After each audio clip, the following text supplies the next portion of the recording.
5, 4, 3, 2, 1, 0.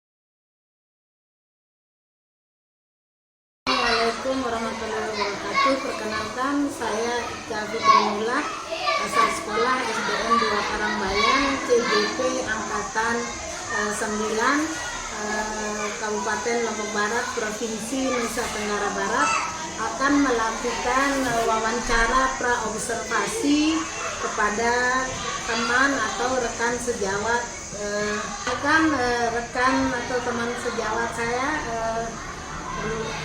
Silakan Pak. Baik, Assalamualaikum warahmatullahi wabarakatuh. Perkenalkan, nama saya Ruslan Apandi. Saya mengajar di SDN 2 Karangbayan di kelas 5. Pada kesempatan kali ini saya bersama Buya akan disupervisi oleh beliau. Jadi sebelum melakukan supervisi, jadi akan melakukan kegiatan wawancara observasi bersama beliau. Jadi itu perkenalan singkat dari saya. Terima kasih. Ya, bisa kita mulai Pak Guru ya. Ya, silakan Ibu. Ya, tadi kan sudah kita buka ya. Bagaimana kabarnya sekarang? Ya, alhamdulillah sehat Ibu. Sehat, luar biasa sehat. Ya, sehat walafiat. Ya. Jadi rencana hari ini Bapak ingin saya untuk melakukan observasi terkait kegiatan pembelajaran di kelas. Ya. Sehubungan dengan itu, sebelum kegiatan observasi dilakukan, maka kita perlu melakukan kegiatan praobservasi terlebih dahulu, agar nanti pada saat observasi yang dilakukan saya selaku observer bisa fokus kepada hal-hal yang ingin Bapak saya amati.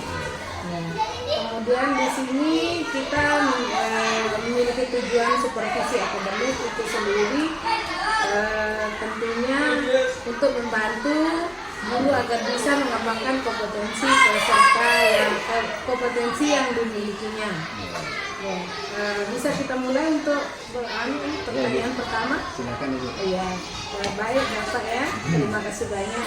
Kalau boleh tahu dari kegiatan pembelajaran yang akan dilakukan itu terkait dengan apa, Pak? Jadi pada kesempatan kali ini saya akan mengajarkan bidang studi IPA yang materi tentang organ pencernaan pada manusia, yang spesifiknya gangguan pada organ pencernaan pada manusia di kelas 5. Jadi terkait dengan pelajaran IPA ke materi tentang organ pencernaan pada manusia ya. Ya, lanjut untuk pertanyaan kedua. Dari kegiatan pembelajaran ini, apa yang Bapak harapkan dari murid-murid Bapak atau tujuan pembelajaran yang Bapak harapkan seperti apa? Baik Bu, jadi adapun tujuan pembelajaran dari RPP yang telah saya susun itu, yang mana saya mengharapkan murid saya itu bisa mengidentifikasi jadi jenis penyakit yang ada pada organ pencernaan, kemudian apa penyebabnya dan bagaimana cara mengatasinya, sehingga nanti mereka bisa mengklasifikasikan jadi apa nama penyakitnya, apa penyebabnya, dan bagaimana cara mengatasinya, sehingga pada saat mereka nanti di rumah itu menemukan kasus sakit perut atau apa, sehingga mereka tahu oh ini penyakitnya apa, penyebabnya apa, dan bagaimana obat apa yang mau diberikan, sehingga tidak salah obat nanti. Ya, dari tujuan pembelajaran Bapak sampaikan tadi, kira-kira kegiatan pembelajaran yang bagaimana yang akan dilakukan murid untuk bisa mencapai tujuan tersebut?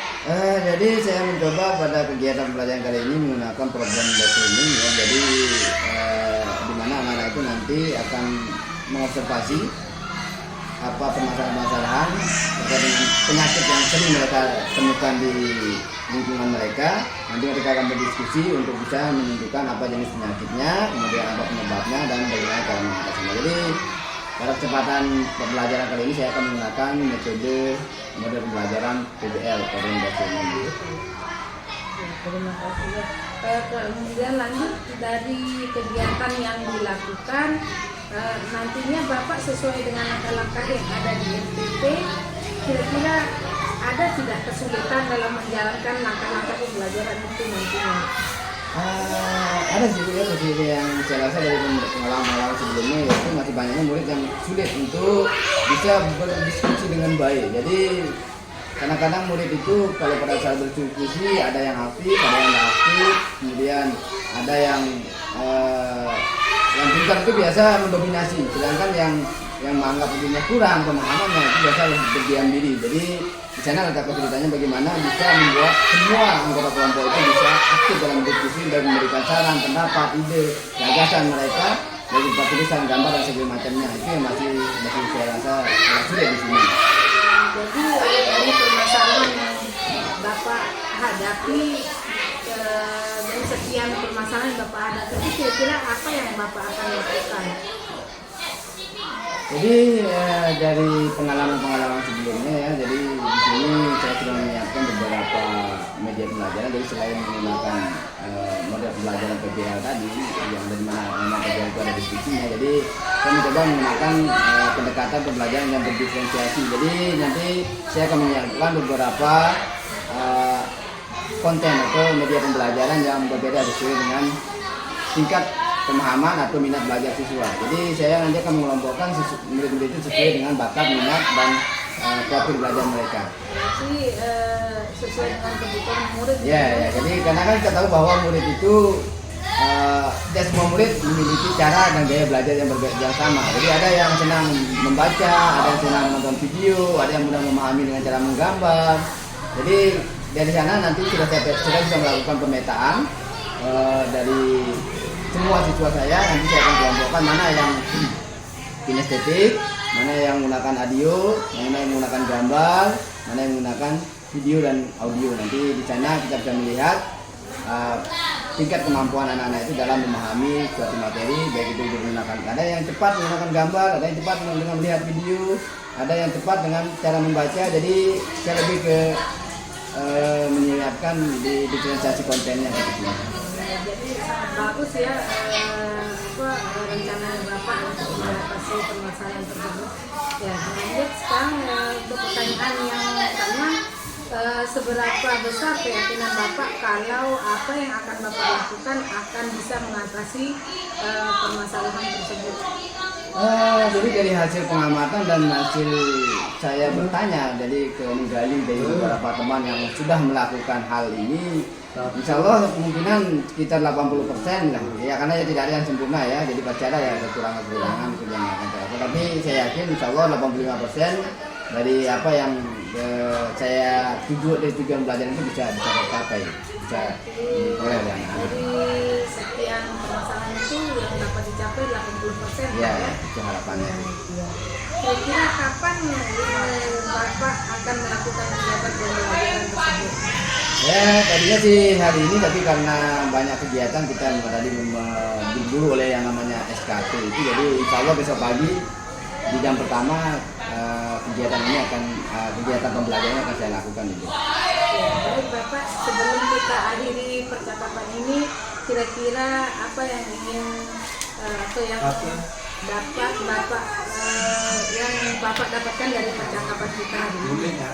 Jadi di percakapan kita dari tadi itu, jadi alhamdulillah ya, saya jadi mendapat gambaran kira-kira hal-hal apa saja yang perlu saya siapkan dan masih kurang menurut saya tadi, yang terlupakan dari saya itu untuk bisa memperlancar kegiatan kita tadi. Jadi hal-hal itu akan saya lakukan di kelas pada saat kegiatan pembelajaran. Selain itu saya jadi lebih percaya diri, ya, jadi lebih percaya diri karena sudah banyak tadi mendapat masukan, jadi jalan keluar. Jadi insya Allah lebih percaya diri dalam melaksanakan kegiatan pembelajaran. Semoga sukses Pak ya. Ya Ibu, sama-sama Ibu. Ya, baik Pak. Jadi sudah ada gambaran ya, sehingga menambah rasa percaya diri. Luar biasa Bapak. Baik Bapak, saya rasa cukup dari pertemuan dari wawancara kita hari ini. Yang ingin Bapak sampaikan apa lagi? Mungkin terima kasih banyak Bu telah bisa menemani saya di sini untuk bisa mau mengobservasi melakukan supervisi akademik kepada saya terkait dengan pelajaran saya. Mudah-mudahan nanti sekarang dilanjutkan Bu ya. Bapak ya, sampai jumpa besok pagi. Semoga sukses, semoga supervisinya Itu harapan saya sekali Bu. Jadi mudah-mudahan besok kita bisa dalam keadaan sehat, bisa bertemu di ruang kelas saya nanti dan bisa mendapatkan hasil yang semua kita inginkan. Mohon nanti bimbingannya Bu ya. Ya, insyaallah. Hasil wawancara praobservasi dari saya Ika Fitrunillah, angkatan 9 SDN 2 Karangbayan, Kabupaten Lombok Barat, Provinsi Nusa Tenggara Barat. Wabillahi taufiq wal hidayah. Wassalamualaikum warahmatullahi wabarakatuh.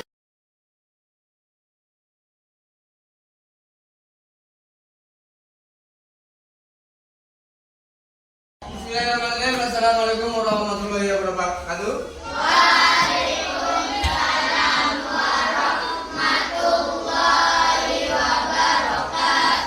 Selamat pagi anak-anak semua. Pagi. Gimana kabar semua, sehat? Sehat benar? Sehat apa nih kalau lama sekali kelihatannya? Sehat belum?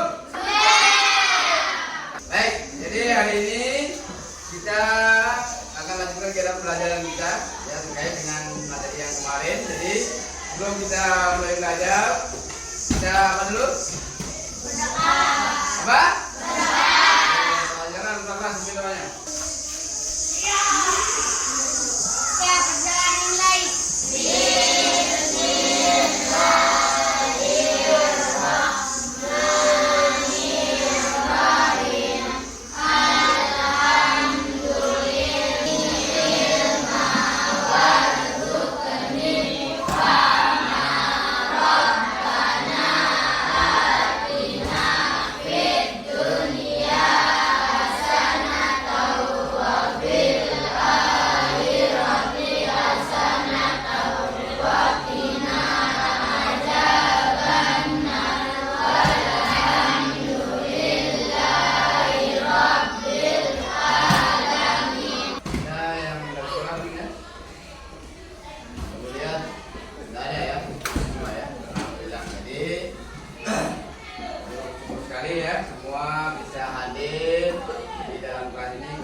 Jadi lagu Garuda Pancasila itu di mana Garuda merupakan lambang negara kita yaitu burung Garuda. Kemudian Pancasila itu merupakan dasar negara kita yaitu lima sila.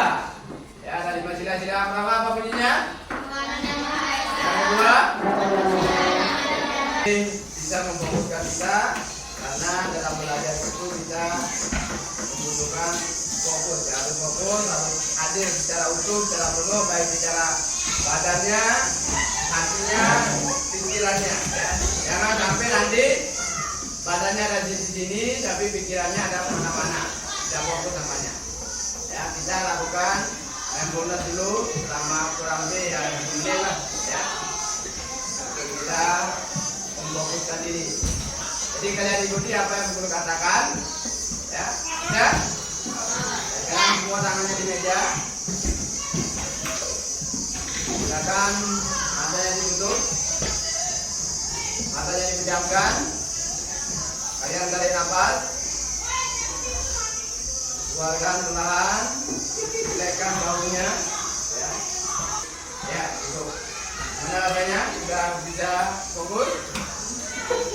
Tepuk 1, tepuk 1, tepuk 2, tepuk 3. Hari ini kita akan kembali belajar tentang ilmu pengetahuan alam ya. Tentang apa? Ilmu pengetahuan alam. Adapun kemarin kita sudah belajar tentang macam-macam organ pencernaan. Coba organ pencernaan pada manusia itu. Yang pertama apa? Organ pencernaan pada manusia. Siapa yang bisa sebutkan? Lambung, terus. Usus halus, terus. Kita akan membahas tentang gejala-gejala atau gangguan-gangguan yang dapat mengganggu organ pencernaan kita. Adapun tujuan pembelajaran kita kali ini yang pertama yaitu melalui kegiatan mengamati. Nanti kalian akan mengamati ya. Mengamati, siswa dapat mengklasifikasikan atau membedakan gangguan pencernaan yang ada pada organ pencernaan pada manusia. Kemudian yang kedua, melalui kegiatan berdiskusi, nanti kalian akan berdiskusi. Siswa bisa memahami gejala-gejala yang ada pada organ yang mengganggu organ pencernaan pada manusia. Jadi ini apa gejalanya, apa penyebabnya, dan apa nama penyakitnya, serta bisa menentukan bagaimana cara mengatasinya. Tadi Pak Guru sudah bertanya sama kalian, sudah sarapan atau belum? Ya. Alhamdulillah. Jadi kira-kira kalau kalian tidak sarapan apa yang kalian rasakan? Sakit perut. Sakit perut. Kadang-kadang makanan juga membuat perut kita sakit. Kenapa? Padahal itu makanan. Kenapa bisa membuat perut kita sakit? Coba lihat. Kenapa makanan itu kok bisa membuat perut kita sakit? Padahal itu makanan.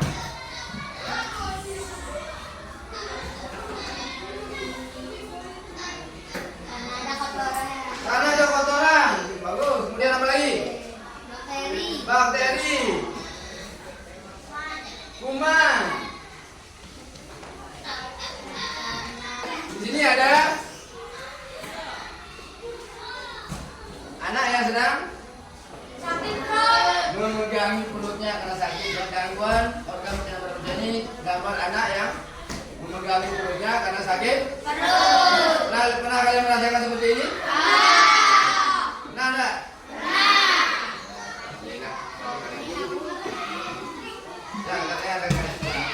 Kalian perhatikan. Nah, ini adalah macam-macam gangguan pencernaan yang dapat dialami pada manusia. Ada emah, kemudian kolera, diare, tifus, kulit, usus buntu.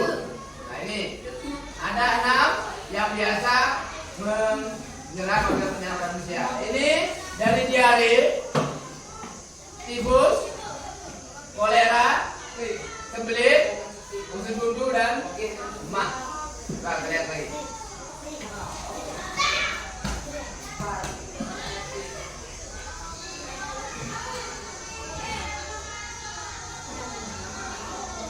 Coba. Siapa yang bisa baca kamu guru? Coba kamu. Baca, yang keras.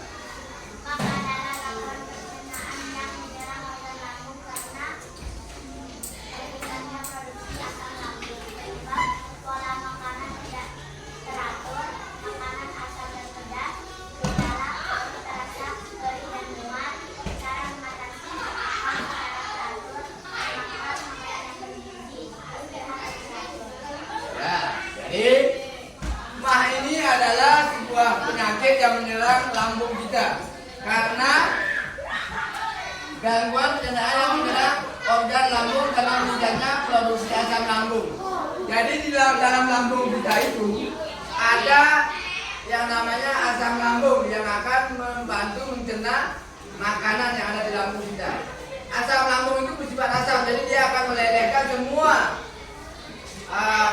muda yang masuk ke dalam usus kita. Jadi,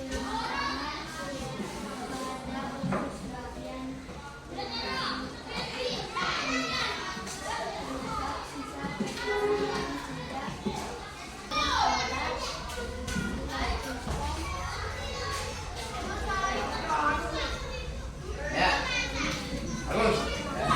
Jadi usus itu adalah gangguan pencernaan karena peradangan pada usus bagian umbai cacing. Jadi ada bagian umbai cacing itu dari peradangan usus.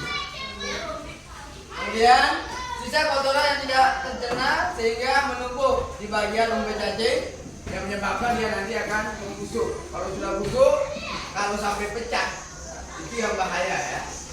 Kalau sudah membusuk itu bisa dibuang, dipotong umbai cacing ini. Kalau dibiarkan, kalau sudah membusuk dan pecah, maka akan menjadi racun di dalam tubuh kita dan sulit untuk diobati kalau sudah seperti itu. Makanya kalau orang seperti itu harus segera dioperasi.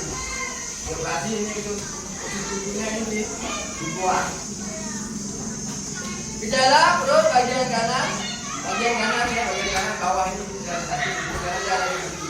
Jadi ini sakit, nyeri, mual, muntah dan demam. Minum obat, lakukan operasi pemotongan umbai cacing jika peradangan sudah parah. Ya. Jadi kalau makanya kita harus menjaga makanan agar tidak jadi yang namanya usus. Baik. Sekarang Pak Guru minta kalian untuk membuat kelompok untuk kita diskusi. Ya.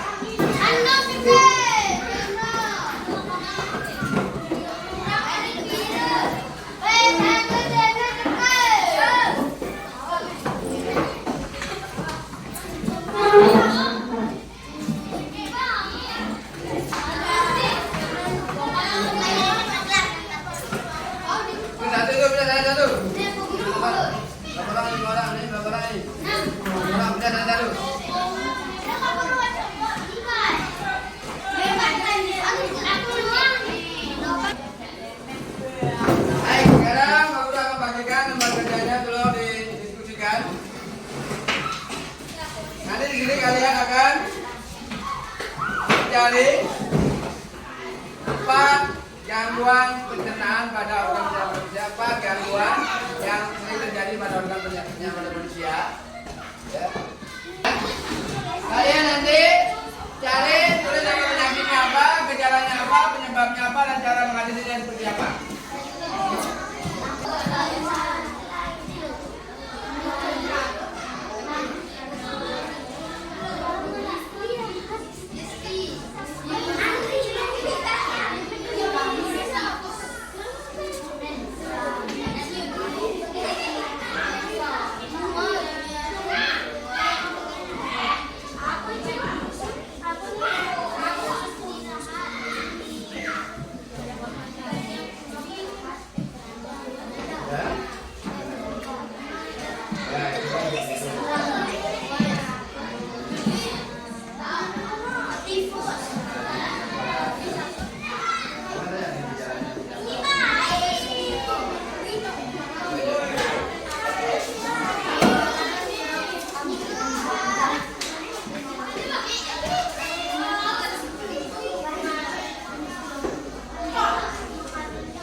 Masing-masing perwakilan kelompok untuk membacakan hasil diskusinya di depan kelas ya. diperkenalkan mulai dari kelompok jiwa. Ya. Silakan dibacakan yang benar. Yang lain, kelompok yang lain, tolong didengarkan. Perut bagian kanan bawah terasanya mengalir dan demam. Penyebabnya sisa kotorannya tidak pernah sehingga di bagian bawah. Cara mengatasinya minum obat dilakukan jika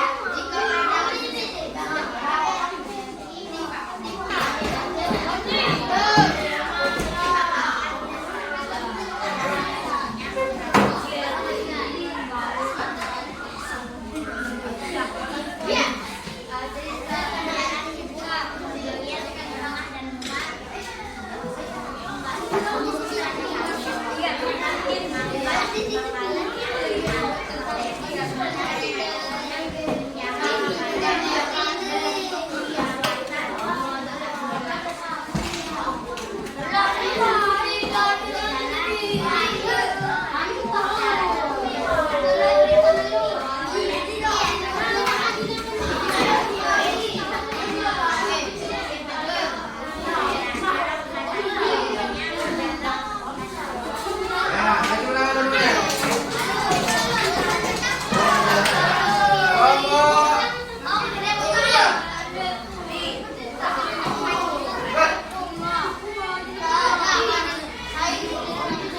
ya, kelompok yang lain dengarkan. Kelompok 4 membacakan.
Ya, kelompok 2. Ayo. Nah, sebentar makanya.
Ya, maju ulang kelompoknya.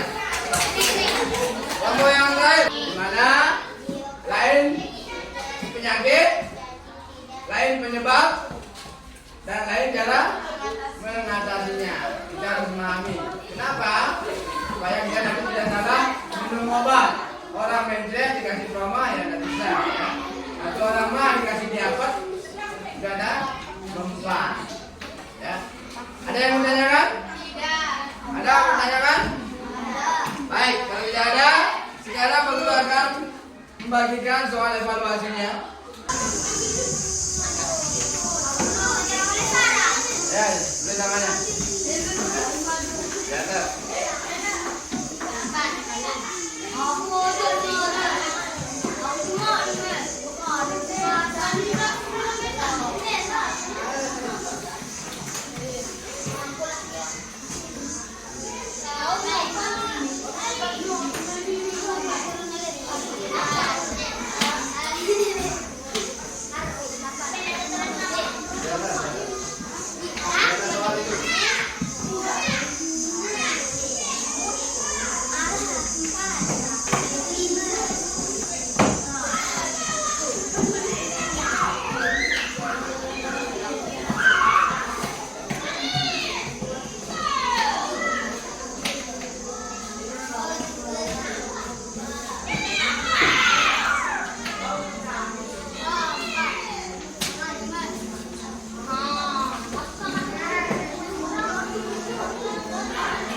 Baik, dengarkan semuanya. Jadi, evaluasi yang dilakukan tadi, ya jadi, aku harap kalian sudah bisa memahami materi kita kali ini. Bagaimana perasaannya belajar hari ini? Senang apa enggak? Senang apa enggak belajar? Senang enggak aku berdiskusi? Jadi, dalam setiap pembelajaran kita itu harus merasa senang. Karena di rumah juga harus sering menjaga kebersihan agar tetap sehat. Kebersihan harus dijaga, makanan harus dijaga agar kita bisa tetap hadir ke sekolah dalam keadaan sehat. Baik, untuk mengakhiri kita pelajaran kita pada pagi hari ini, silakan ketua kelas kembali memimpin doa. Ya, bergerak dimulai.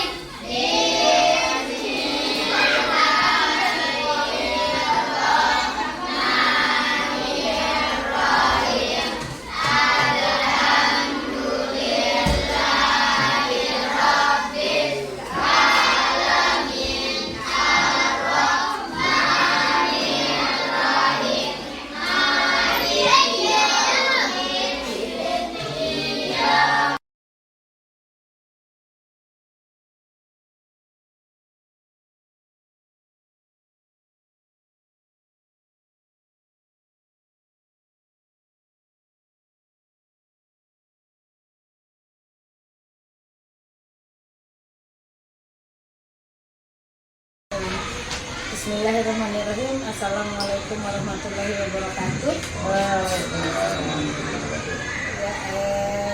Setelah saya dengan rekan saya melakukan observasi, kemudian pra observasi. Nah sekarang saya akan melakukan pasca observasi. Terlebih dahulu sebelum kita mulai, saya mohon untuk memperkenalkan diri. Saya Ika Fitrinullah dari CGP Angkatan 9 Kabupaten Lombok Barat, Provinsi Nusa Tenggara Barat, dengan pendamping Ibu Nurin Rohyatin dan rekan saya Ruslan Afandi. Mohon ada waktunya Pak Ruslan ya, kita berbincang-bincang sedikit. Apa boleh saya bertanya ini? Oh boleh Ibu. Ya, terima kasih banyak. Bagaimana pendapat Bapak setelah kita melaksanakan kegiatan pembelajaran ini? Ya, alhamdulillah ya, dari kegiatan awal kita kemarin itu dalam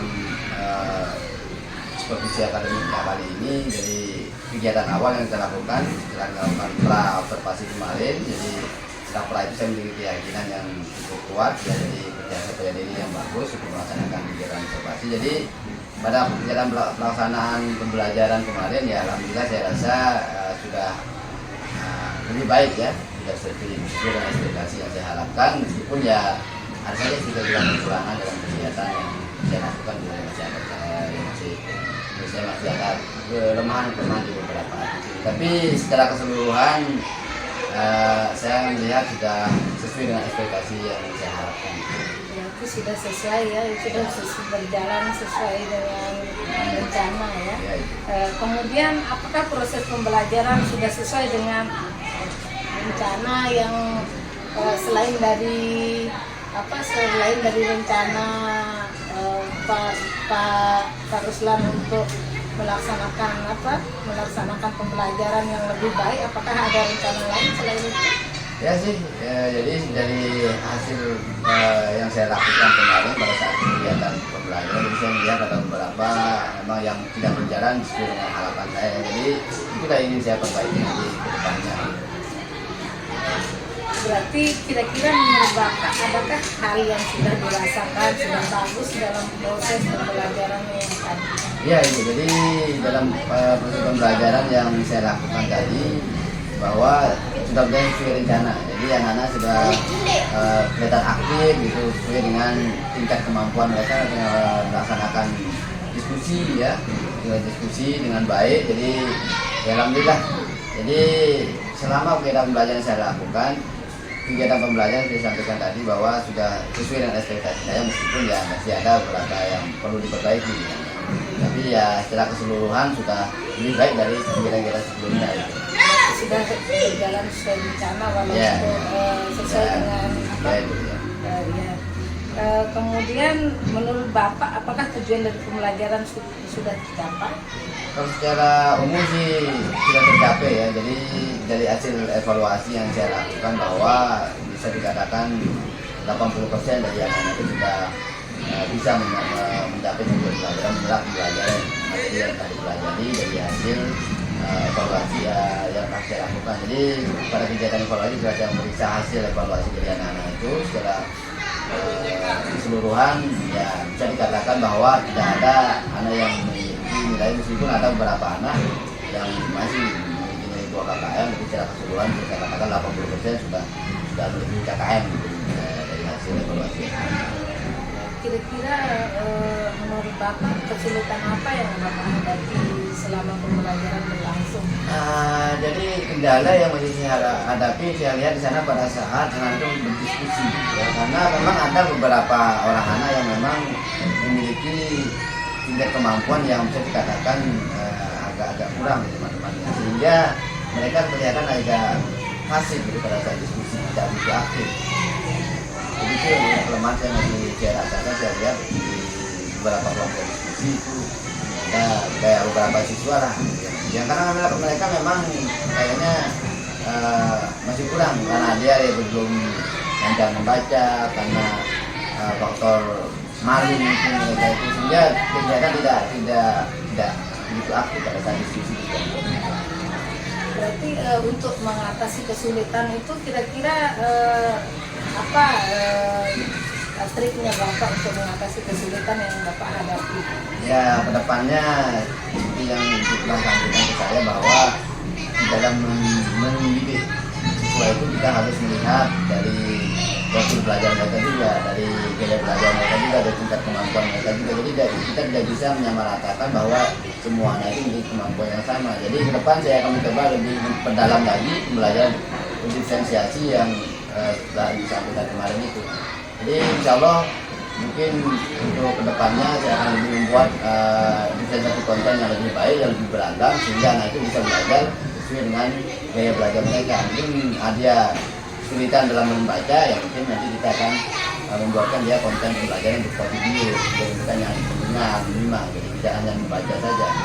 Jadi juga nanti dengan siswa yang mungkin kesulitan dalam video atau dengan membaca, nanti saya akan membuatkan dia konten pembelajaran yang menggunakan gambar atau poster, sehingga mereka bisa melihat, mengamati, jadi tahu pelajaran yang mereka pelajari. Jadi lebih kepada menyiapkan konten pembelajaran sesuai dengan kebutuhan murid-murid nanti. Sesuai dengan kebutuhan murid ya. Ya, setelah itu kita nanti bersama-sama untuk memperbaiki, perlu ada peningkatan berdasarkan kegiatan biar lebih mantap Pak ya. Dengan demikian apa yang akan Bapak lakukan untuk pertemuan berikutnya? Ya, seperti yang saya sampaikan tadi bahwa saya akan membuat perencanaan pembelajaran yang lebih kompleks lagi. Jadi pertama saya akan melakukan pemetaan dari segi tingkat kemampuan siswa, dari gaya belajarnya, dari profil belajarnya, sehingga saya tahu bahwa anak ini kecenderungan arah belajarnya, gaya belajar seperti apa, kemudian dia ingin belajar seperti apa gitu. Jadi sehingga kita nanti bisa menyiapkan mereka model-model pembelajaran yang kita sampaikan berdiferensiasi sesuai dengan tingkat kebutuhannya, gaya belajarnya, profil belajarnya. Baik itu dari menyiapkan kontenannya, bentuknya konten pembelajarannya yang berbeda, yang berdiferensiasi, kemudian dari hasil produknya kita nanti anak yang bisa dikatakan itu memiliki kemampuan lebih, tentu berbeda nanti model evaluasinya atau hasil produknya anak yang berkemampuan kurang gitu. Itu yang saya lakukan. Sangat bagus ya rencananya Bapak. Semoga Ya, sukses terima kasih. untuk ke depannya. Ya, Dan, cuma tidak berkah ada bimbingan ibu. Selama ini. Ya, Terima kasih banyak ibu ya. Ya, terima kasih banyak kita sama-sama untuk melakukan pembelajaran yang jauh lebih baik lagi, yang sesuai dengan kebutuhan murid ya. Ya, mungkin itu saja yang saya tanyakan Pak Gubernur. Terima kasih Ya, banyak terima atas kasih banyak. waktunya. Sama ibu, Ya. terima kasih banyak atas arahannya dari ibu. Terima kasih banyak ya, sama-sama untuk Ibu Putu. Terima kasih banyak juga ya, sama saya. Semoga sukses ya. Iya, Bu.